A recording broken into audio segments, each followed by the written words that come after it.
¿qué tal? Bueno, esta es nuestra segunda clase virtual a través de YouTube, ya sabéis, y hoy vamos a empezar a ver a Garcilaso de la Vega, ¿vale? Un gran poeta del Renacimiento español. Un poquito así para saber su vida, ¿vale? Bueno, en 1501 nació en Toledo, pero bueno, me interesa quizás más el segundo punto, ¿vale? Estuvo trabajando muchísimo y tuvo diferentes puestos en la corte de Carlos I, el emperador, ¿vale? Y por ejemplo, pues fue procurador mayor, continuo de la corte, etc. Y ahora vamos a abrir un paréntesis del cotilleo, la prensa del corazón en la literatura.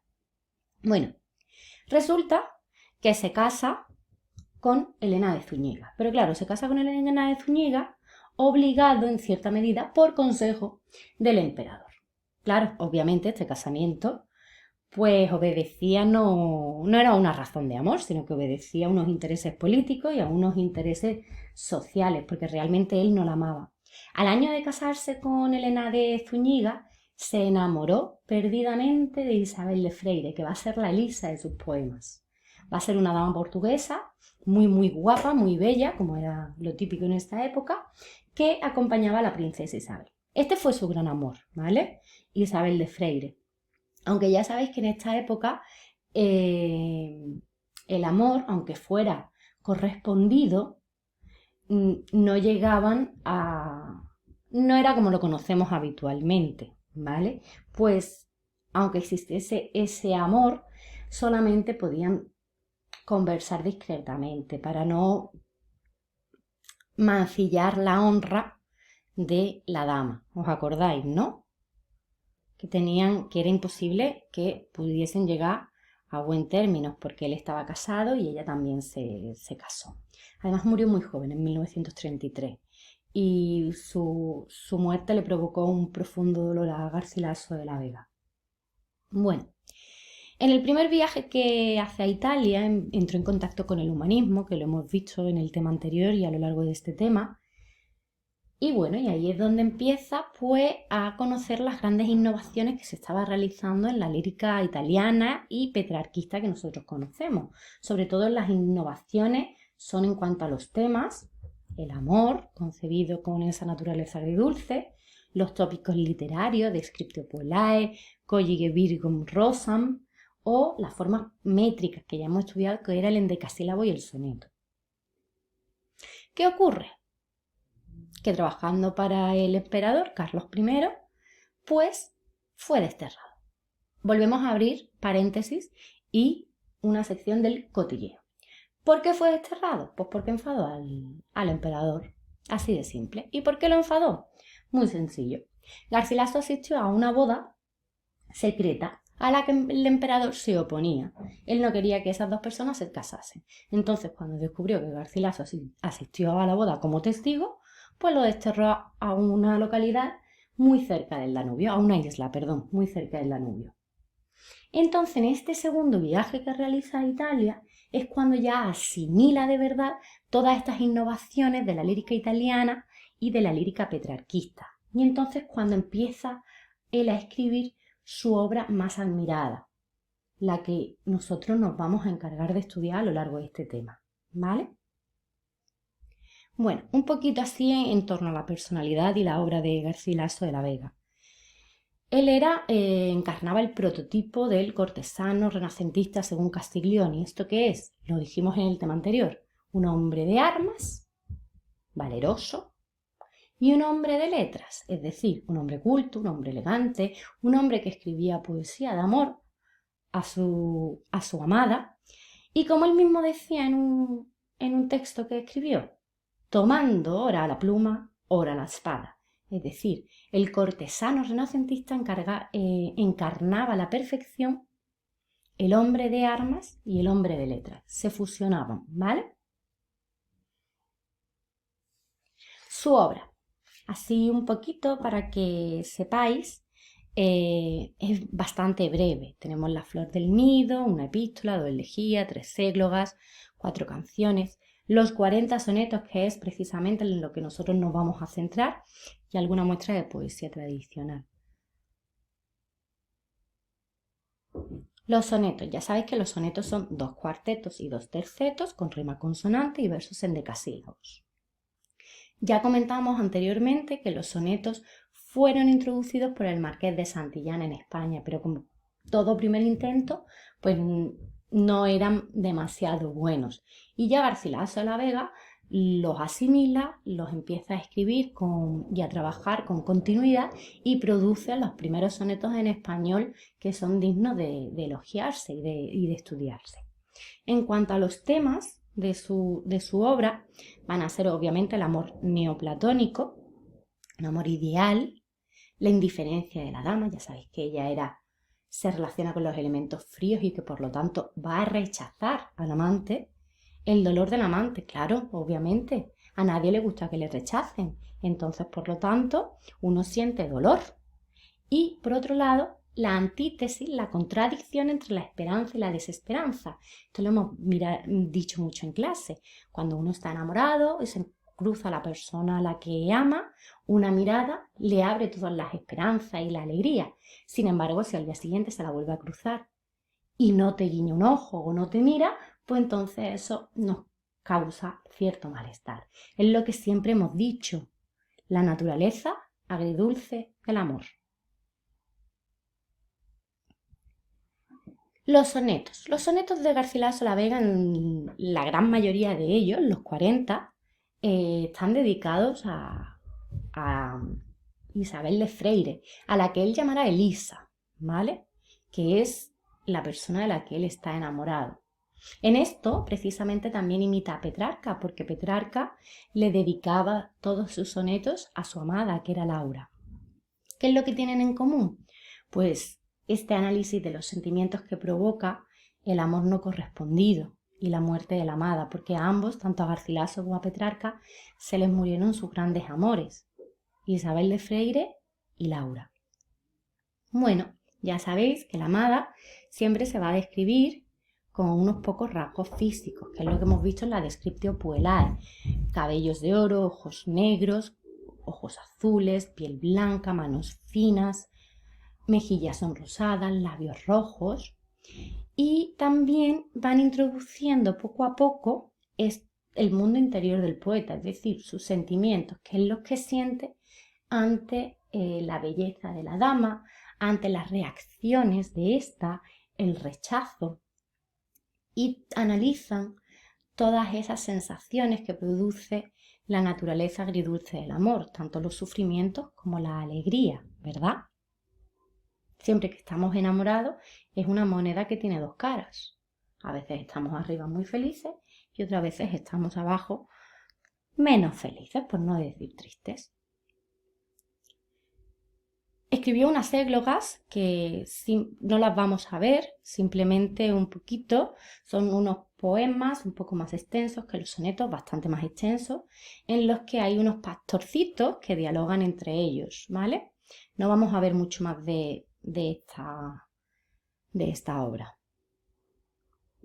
En cuanto a los temas y al estilo de Garcilaso, el primer tema por antonomasia y el más importante va a ser el amor, desde la concepción neoplatónica, es decir, un amor ideal, un amor inalcanzable, que se basa, obviamente, en toda la tradición que ya creó Petrarca en la lírica italianizante, la indiferencia de la amada, el dolor del amante, la esperanza y la desesperanza, el secreto, porque eran amores prohibidos.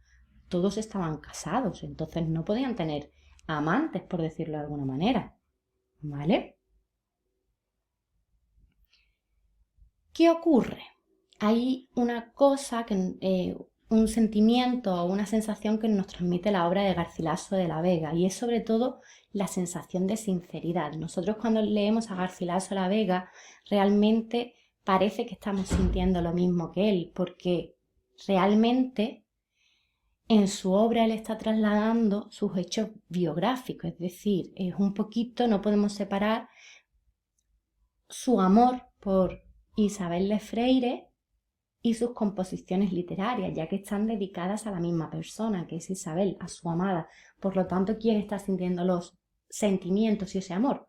el poeta, que en este caso es Garcilaso. Entonces su obra hay que entenderla también un poquito en conocimiento con su vida. Por ello en la primera diapositiva os he contado un poquito más al respecto. Otro de los grandes temas va a ser la naturaleza. Es un entorno idealizado, un entorno ideal, donde van los poetas pues, a lamentarse pues, de sus dolores amorosos, esa sinrazón del amor, esas locuras que produce el amor o la naturaleza agridulce del amor, ¿vale? Ellos van a la naturaleza, a ese remanso de paz, ese lugar ideal, simplemente a lamentarse porque el amor no ha sido correspondido. Y entonces la naturaleza les escucha y les da cierto cobijo, cierta sensación de seguridad, ¿vale? Como cuando estás triste por algo que ha pasado, imagínate, con tu pareja o tu expareja, y entonces pues llamas a una amiga y se lo cuentas todo. Es tu confidente. Pues algo así sería la naturaleza, sería como el amigo o la amiga que ayuda al poeta a que se desahogue de sus penas amorosas. Estilo de Garcilaso. Primeramente el estilo va a ser natural, elegante y sencillo, ¿vale? Va a ser muy fluido, muy fácil de leer en comparación sobre todo con el barroco, que ya veremos a Góngora y Quevedo que van a ser mucho más complejos, más retorcidos. Equilibrio. Van a intentar transmitir esa sensación de sinceridad que ya hemos dicho, pero van a intentar encontrar el punto medio entre la pasión y la contención. Tened en cuenta que amaban apasionadamente, pero por otro lado se tenían que contener y solo se podían limitar a ciertas conversaciones casuales en algún lado.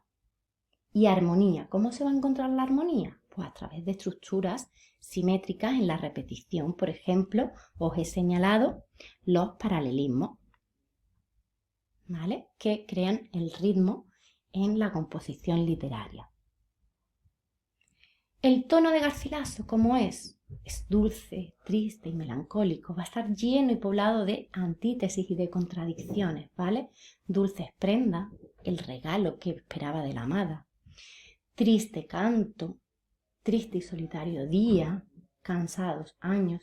Todo esto es lo que le produce al poeta esta naturaleza agridulce del amor, esta batalla entre el querer y no poder, ¿vale? Y nada, finalmente comentar un poquito algunas novedades en la métrica de Garcilaso, que será sobre todo el predominio del endecasílabo a través de los sonetos, ¿vale? Vamos a leer un soneto que es el de Dafne. A Dafne ya los brazos le crecían y en luengos ramos vueltos se mostraban. En verdes hojas vi que se tornaban, los cabellos calor oscurecían. De ásperas cortezas se cubrían los tiernos miembros que aún bullendo estaban. Los blancos pies en tierra se hincaban y en torcidas raíces se volvían. Aquel que fue la causa de tal daño a fuerza de llorar crecía. Crecer hacía este árbol que con lágrimas regaba. Oh miserable estado, oh mal tamaño que con llorarla crezca cada día la causa y la razón por que lloraba. En este soneto vemos que en los dos primeros cuartetos lo que nos hace es contarnos la transformación de Dafne, que era una ninfa, en un árbol. El primer terceto alude a Apolo, aquel que fue la causa de tal daño, a fuerza de llorar crecía hacia este árbol que con lágrimas regaba. Y finalmente una alusión general en el último terceto, oh miserable estado, oh mal tamaño, que con llorarla crezca cada día la causa y la razón por que lloraba. Fijaros que Apolo era el dios de las artes, el de la música, y fue castigado por el joven Eros, después de que se burlara de éste, por estar jugando con un arco y una flecha. Entonces Eros se enfadó muchísimo y tomó dos flechas, una de oro que incitaba al amor y una de plomo que incitaba al odio. Entonces con la flecha de plomo se la disparó a la ninfa Dafne y la flecha de oro se la disparó a Apolo en el corazón. ¿Qué ocurrió? Por lo que siempre ocurre. Tenemos a Apolo perdidamente enamorado de Dafne y Dafne que no quiere saber ni en pintura nada de Apolo. porque lo odiaba a más no poder. Entonces, Apolo no paraba de perseguir a Dafne, y cuando casi la iba a alcanzar, ésta invocó a su padre. Y en ese momento se convirtió en árbol, es decir, empezaron a crecerle las ramas de sus brazos y el cuerpo se empezó a convertir en un tronco. ¿Qué ocurrió? Que Apolo, que estaba perdidamente enamorado de Dafne, la abrazó y empezó a llorar a más no poder. Sí, a llorar a más no poder. Y entonces ella no paraba de crecer y de crecer y de crecer y de crecer. Y en este contexto, pues Apolo prometió que la amaría eternamente, como un árbol, porque su amor iba más allá de las apariencias, incluso. Y de ahí que la corona de laurel corone todas las cabezas de los grandes héroes. Y esta es la historia del mito de Apolo y Dafne, que os la debía de hablarlo en clase. Bueno, finalmente tenemos una última diapositiva que, si os dais cuenta, en rosa están señalados los elementos humanos. Ya a Dafne los brazos le crecían, los cabellos que al oro oscurecían, es decir, los cabellos de oro, los tiernos miembros que aún bullendo estaban y los blancos pies en tierra se hincaban. Y en verde tenemos los elementos vegetales relacionados con la naturaleza, y en luengos ramos vueltos se mostraban, en verdes hojas vi que se tornaban, de áspera corteza se cubrían, y en torcidas raíces se volvían. De esta forma vamos viendo cómo este soneto de Garcilaso de la Vega nos describe precisamente el momento en el que Dafne, que está huyendo de Apolo, se está convirtiendo en un árbol. Y hasta aquí la clase de hoy. Por cierto, no vais a tener tarea salvo responder a las 5 preguntas del trivial correspondiente y hacer los esquemas y llevarlos al día. Ya lo detallaré todo en instrucciones. Muchas gracias y hasta luego.